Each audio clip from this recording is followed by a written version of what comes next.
Garamaigad a Caherlach agus mo Verketsich as up an Overshaw a Fioku Matashi into Tata agus Falcher Road are just to Vetlin agus Arnoe Corrie to on Maid Shaw and Uld on Tanisha. Now I thank the Tanisha, the Minister, for being here. I rise today to address the pressing issue facing our reserve defence forces, recruitment and retention. As it stands, our RDF, or Reserve Defence Force, faces significant challenges in both attracting new recruits and retaining existing members.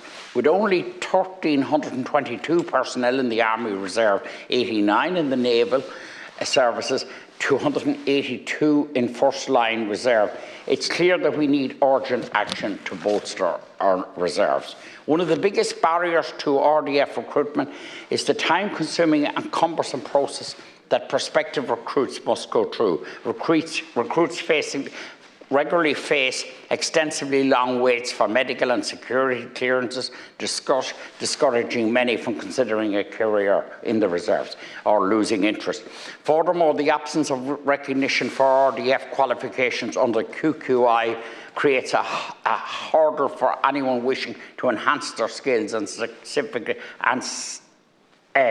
certification within the RDF. And Minister, this is perhaps the most important point that I've made so far. I would appeal to you to have that looked at. In terms of retention, current RDF members complain about the task of training sessions and interesting activities, which leaves them feeling detached and underappreciated. They're not active enough, not enough going on, in simple terms. Furthermore, the lack of real rewards exacerbates the difficulty of retaining skilled members of the reserves. These retention concerns not only reduce morale within the RDF, but they also degrade the overall efficiency of our reserve force. Turning to answers, we must investigate innovative approaches to streamlining RDF recruitment processes and make them more appealing to potential recruits. This might include working with the private health sector. Something's been done here, but more needs to be done to conduct the exams if there's not a waiting list, the medical exams. Reduce wait periods for getting in. Make it easier to enter the reserves just last all the time. And the Irish Times report on the significant wait times for medical, and so as I've just said. I would also advocate that we liaise more with employers, Minister, to ensure that there's leave and a sensitivity, a flexibility in the work programme to allow people to take part in this important patriotic work. The latest rise to 39 is a good start in the age, but I don't see why it couldn't be increased more for a reserve at least. We must also prioritise the creation of effective retention strategies within the RDF. This could include providing more opportunities for ongoing training sessions and fostering a sense of community through engaging activities and events. By investing in our RDF members' well-being and professional development, we can foster a greater sense of loyalty and commitment among our reserves and make membership more appealing to young people. Further, we should look at targeted campaigns within schools and community to raise awareness of the opportunities and benefit and make sure the benefits are there. By creating more pathways for direct progression into the defence forces and emphasising the rewarding nature of reserve service and trying to link it to the apprenticeship programmes, we can inspire a new generation to join our ranks. It was very popular in my youth.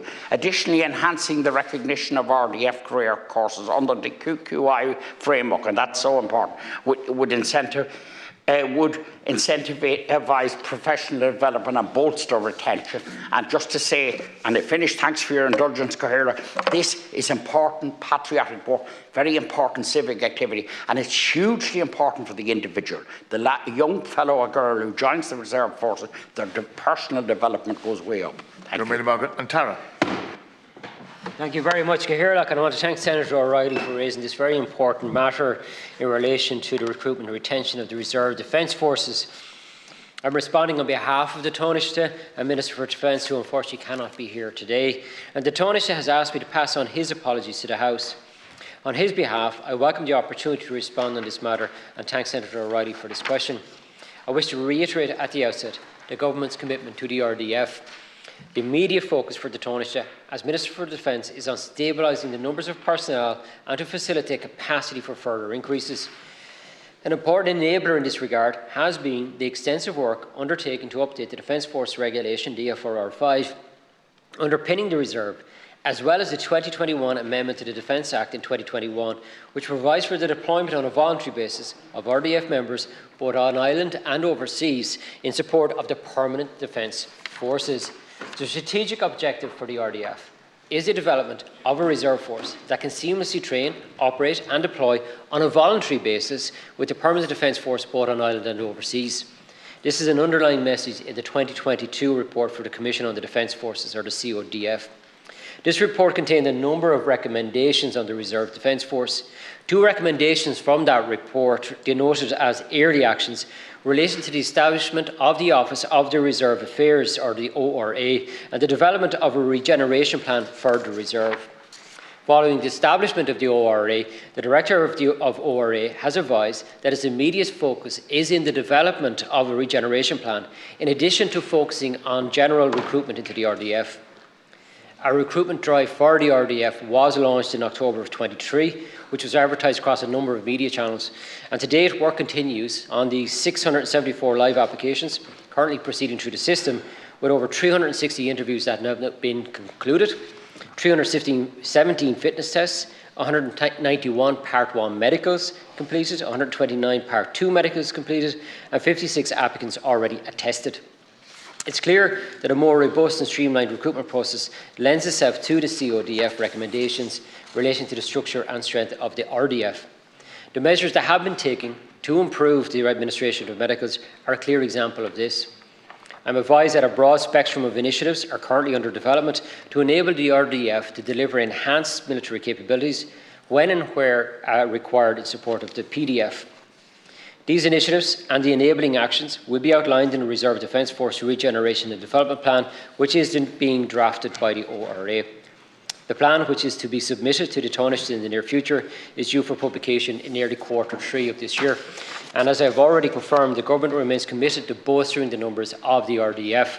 In that context, the upper recruitment and mandatory retirement ages for the RDF were recently increased to match those for the permanent defence forces, and the budget of €2,050,000 for the RDF was exceeded last year by nearly €190,000 due to an increase in training days completed by RDF members in 2023.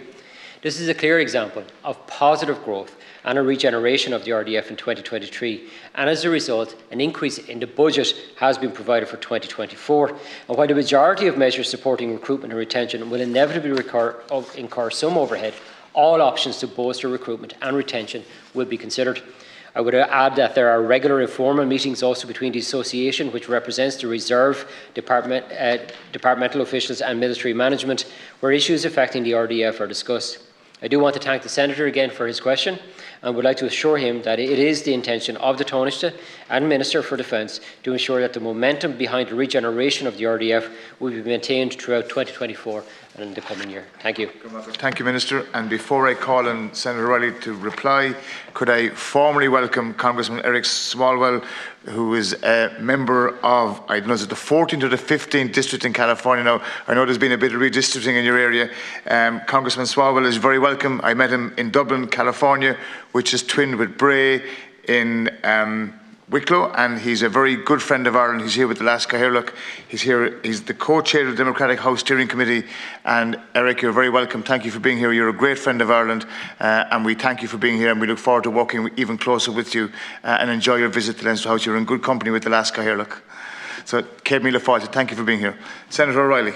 Yeah, thank you, and welcome indeed. Now, just to say a few things, it was a recommendation, as you point out, Minister, from the Commission on Defence in 2022 that there would be a regeneration plan for the RDF, etc. And it's in the works. But, Minister, my frustration with it, and indeed a lot of other people who know more about this than I do, frustration with it, is the slowness. And I say that with great respect to you. It's not your brief, but please say to the Taoiseach that we're very anxious this will be accelerated. Even the third quarter of the year is a bit. I don't, and I'm not being facetious, I don't think it's rocket science to produce it quickly and get it up there. I think it's well known what needs to go into it. And like I said, make it an exciting thing to be in the RDF, work with employers to be facilitative, create an environment where they can do a lot of things there, and particularly apprenticeships, etc. And just make it better. But Minister, I do welcome your presence, I do welcome your response, but I am concerned that we get real action here soon across the whole area. And if you could please point this out to the Taoiseach, it's just there's a need to do this for the young people concerned, for them, but also in the geopolitical climate we're in. For 110 reasons we need to do this. Thanks, Minister. Thank you very much, Senator O'Reilly. Minister. Thank you, Cahir. I can certainly hear Senator O'Reilly's concerns, and again, thank him for raising this important matter. And I know the Defence Forces are something that are very important to him. I can assure him that Taoiseach shares those concerns, and that's why he has implemented the regeneration plan, and will do so and advance so as quickly as possible. The ongoing staffing challenges in the Defence Forces with regard to recruitment and retention are fully acknowledged and, of course, well documented. In this, however, we are no different to other international militaries who, in a competitive labour market, are also experiencing similar difficulties. And I would reiterate that the immediate focus for the Taoiseach as Minister for Defence is on stabilising the numbers of personnel and to facilitate capacity for further increases. In light of the CODF report and the report of the Independent Review Group, a significant programme of reform and culture change within the Defence Forces has been prioritised to ensure that it is an equal opportunities employer, reflective of contemporary Irish society, and of course providing a workplace underpinned by dignity, equality and mutual respect. And the strategic framework for the transformation of the Defence Forces, which was published last September by the Taoiseach, sets out those clear targets for the vital work that is underway relating to the transformation of the Defence Forces, and those targets are really important to drive that reform as the Senator seeks. The RDF has a significant role to play in that transformation, and the development of a regenerational plan for the reserve is a key step in this endeavour. So I'd like to assure the Senator that the recruitment and retention of the Defence Forces personnel continues to be a key priority for the Taoiseach, just as it is for the Senator.